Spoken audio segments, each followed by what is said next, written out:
آواز میں لبیک کہو، اس لیے اذا دعاکم لما یحییکم، رسول تمہیں اس وجہ سے بلاتے ہیں، پکارتے ہیں تاکہ تمہیں زندگی دے دیں، تمہیں زندگی دے دیں۔ زندگی کے لیے رسول کا پکارنا اور ہے۔ انہوں نے کہا سلمان تم نے نماز تمام نہیں کی، نماز چھوڑ دی۔ سلمان نے کہا میں نے نماز چھوڑی ہی نہیں ہے، تم یہ سمجھ رہے تھے نا کہ تمہیں مسئلہ پتہ چلا ہے، مگر تم ادھورے عالم تھے، تم بات کی تہ تک بیچ میں سمجھ کے چلے گئے، بات کو مکمل نہیں سمجھا کہ انجام کیا ہونے والا ہے۔ انجام کیا ہوتا ہے کہ صرف رسول کو توڑنے کے بعد نماز دوبارہ شروع کرنے کی ضرورت نہیں ہے۔ رسول کی اگر خدمت کر رہے ہو تب بھی تم نماز کی حالت میں ہو، تب بھی نماز کی حالت میں ہو، نماز کا کچھ نہیں بگڑ سکتا۔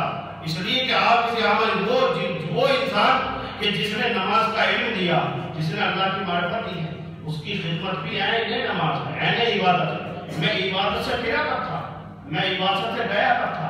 یہ وجہ ہے کہ تاریخ کائنات میں ایک یہ نماز ہے کہ جو سلمان نے سکھائی بتائی کہ نماز کی حقیقت کیا ہے، اور ایک وہ نماز ہے جو کربلا کے میدان میں شہید و زہیر نے بتائی اور شہید و زہیر نے سکھائی۔